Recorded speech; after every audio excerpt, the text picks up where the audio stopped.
G'day ladies and gents, Cubic Media here. Now I've teamed up with the one and only Smokey Dingo himself to design one of the most anticipated breakthroughs in blast chamber technology, which will see the end of TNT duping. As you may have seen from the introduction, blast chamber technology has come a long way. It all started with research done by Little Mouse into the random nature of TNT, looking at the maximum range of blocks that TNT can destroy versus the minimum range that a single piece of TNT can destroy, and finding the optimal shape for a blast chamber in order to maximize your efficiency without the blast chamber seizing. Using this research, Little Mouse actually went and built a really nice design for a blast chamber that does 230 blocks per TNT.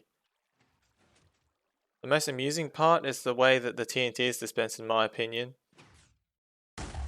And then of course there's Ilmango's super efficient design shown here in the Skyblock Dirt Factory.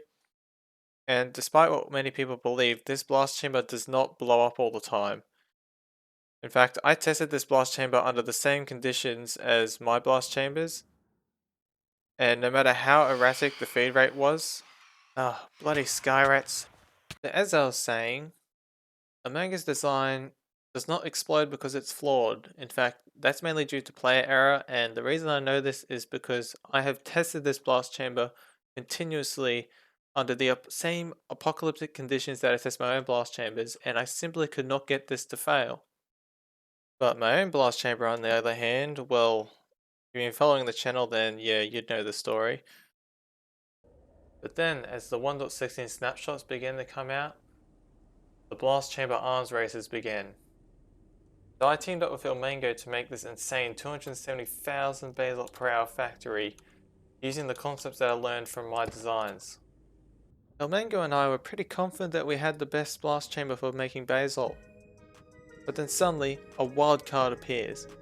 Smokey Dingo wants up both me and Mango with this insane 519,000 basalt per hour factory, which achieves an efficiency of 576 blocks per TNT. That's more than twice the efficiency of all the previous designs. So the obvious solution was to team up with him and make a blast chamber capable of achieving such efficiencies, but universally for all farms with a single stream output. And that is exactly what we did here. This is mine and Smokey's big brain blast chamber. It has a chamber with a capacity of about 1,000 blocks, which allows you to utilize the entire explosion radius of the TNT to obtain 600 blocks per TNT blast. Put that into perspective, I am standing here on a stack of TNT, and behind me are all the double chests filled with items that you could create using just this stack of TNT in this blast chamber. This is 11 double chests, in total making about 38,000 items. Behind us here are all of those items in block form. So you can imagine how much building you could get done using one of these blast chambers for your concrete converter, your cobble generator, your basalt generator, or your tree farm. The amount of blocks that you could generate with only a stack of TNT is insane. Normally I would make a duping variant for my blast chamber designs, but in this particular case, Smokey and I decided that if you really can't be bothered to craft the TNT required to fuel this thing, then it's really not worth building at all. So how would you hook up your farms to this blast chamber? Fortunately for you, I've already done this.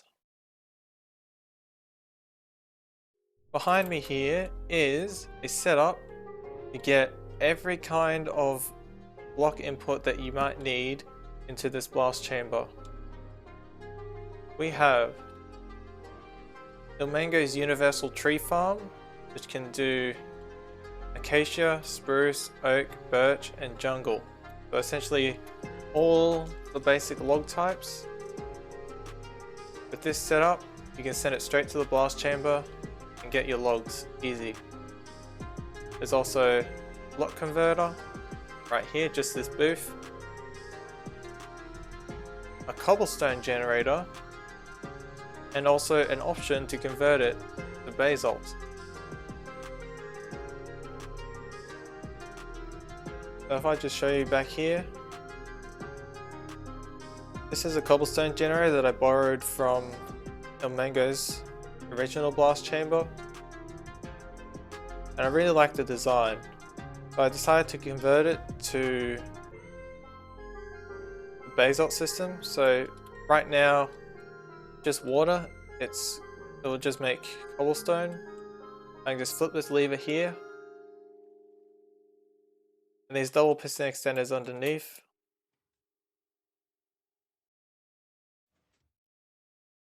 push up the blue ice, and now you can generate basalt. So you got your cobblestone and basalt in the same machine. This lever here is for the blast chamber's shutdown sequence. I should inform you that it's not exactly necessary to shut down the blast chamber every time.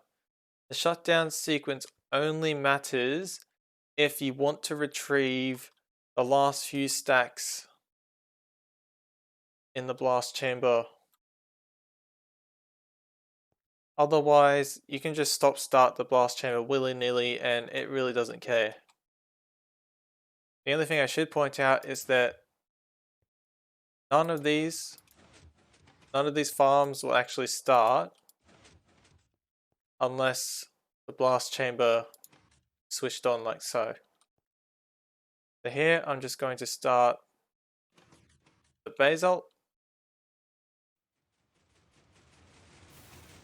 and immediately we start sending basalt to the blast chamber, and it'll start filling up and then converting the basalt to block form so you can easily collect it and store it.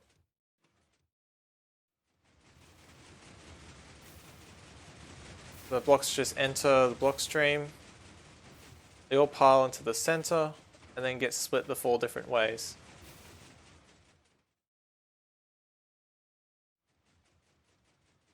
I can switch this off. Underneath the controls I have a lockout system, so I can't accidentally turn on another farm while something else is running. I can switch this off.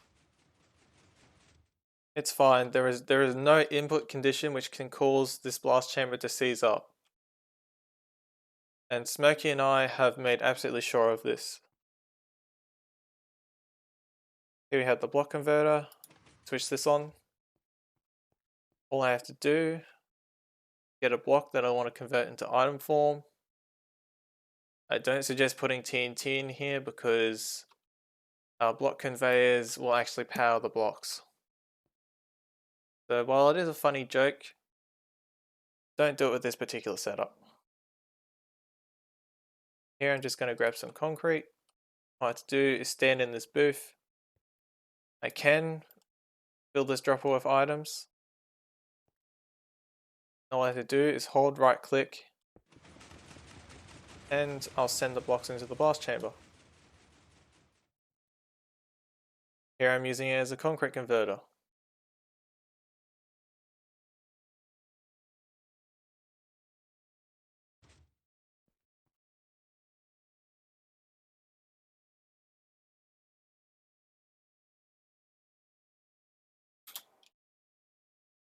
Forgot that changed in 1.16. Switch off block converter, it'll lock itself out, and I can activate the tree farm. All I have to do, grab a sapling and then use Mango's universal tree farm as he instructs in his video.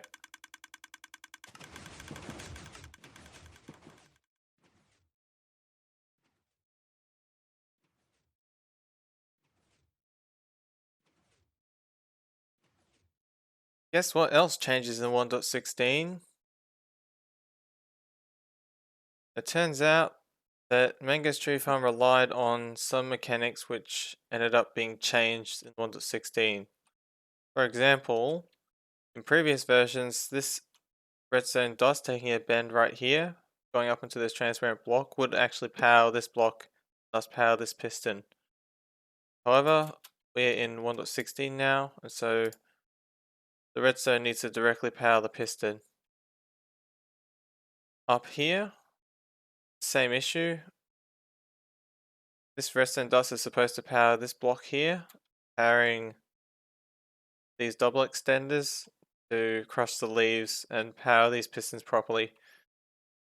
All you need to do is redirect the redstone, like so, and the farm should work perfectly fine. So let's now take it for a spin.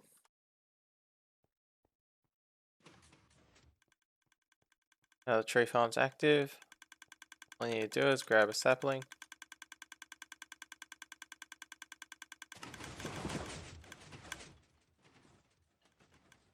And you might notice that in 1.16, pistons moving are actually a lot laggier to the client than they were in previous versions.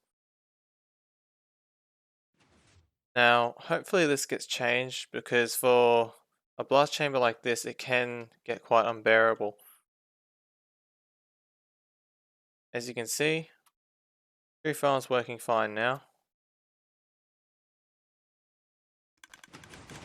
Now, if you want to shut down any of the farms, you have a few options available to you. First of all, for the tree farm, all you need to do is stop placing saplings and walk over to the control panel. So first of all, you can just switch off the farm. That's fine. All that will happen is any items that have been left inside the chamber will remain there.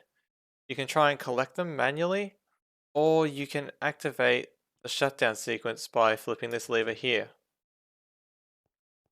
Now you can either continue using the same farm that you're using, or switch to another farm such as the cobblestone and then use the renewable blocks in order to flush out the items.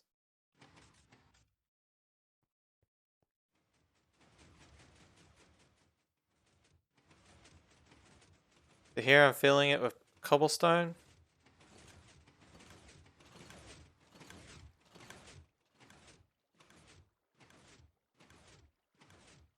And the blast chamber is about to fill up.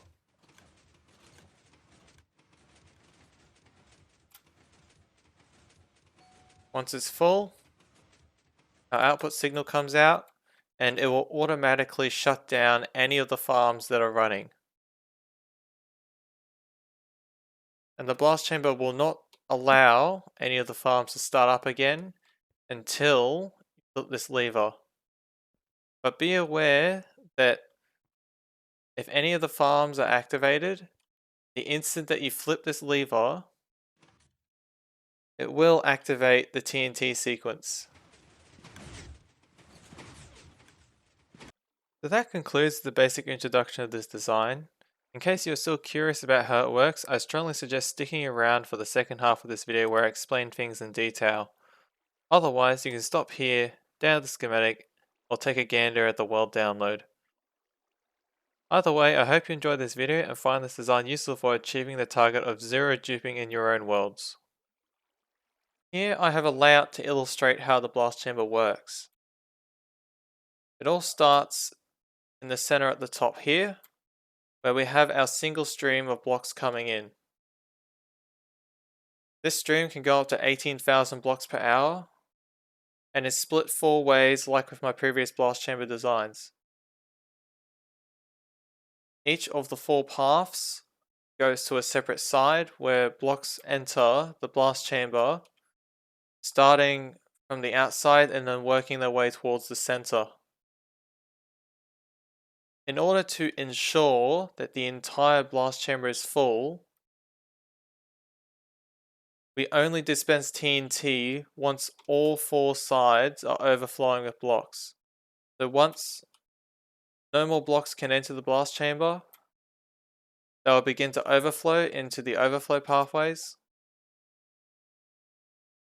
And we can detect that as the blast chamber being full. Now that presents another issue where these blocks need to go somewhere. So they come down to the bottom here. The 4 sides of the overflow are merged together and then split apart again. This is to account for the randomness of the TNT, because if we did not merge the overflows together, one side may have more blocks to fill than another, and will therefore take longer before blocks begin overflowing. Meanwhile, another side which fills up more quickly will begin overflowing early, and therefore more blocks will end up in its overflow. And this imbalance can build up over time and cause some serious issues with the blast chamber. So we merge the full sides together, split them apart again. That way, all four sides of the buffers are evenly distributed. Here we have the block storage for the buffers.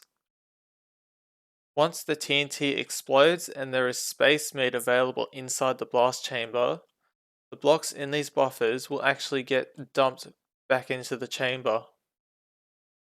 So that way, no blocks are ever wasted. Something quite hilarious that Smokey discovered is that you can actually use TNT in this blast chamber. As in, use TNT to convert TNT into an item. Here we have our good friend El Mumbo placing down TNT blocks, and they're gradually filling up the chamber. Because the TNT gets converted into block 36 form on the push, when the explosion happens, the TNT can't actually be ignited. You see here, the blast chamber is full and our buffers will begin to fill up with blocks.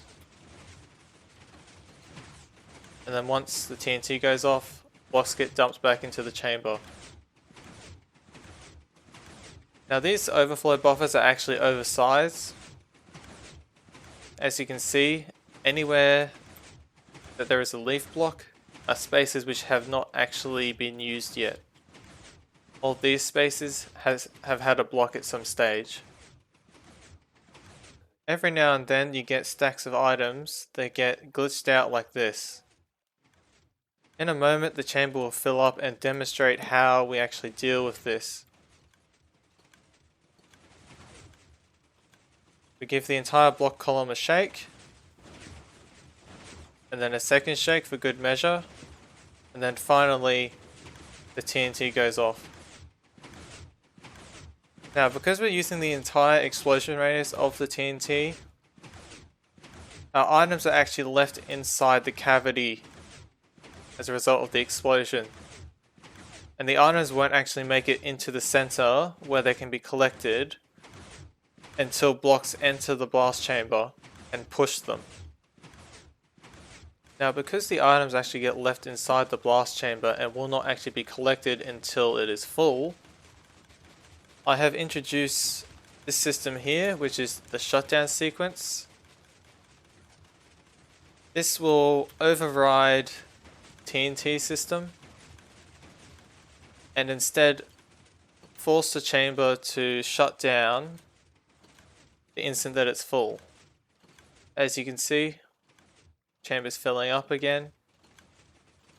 However, it will start overflowing, start filling up the buffers, and then it will shut down by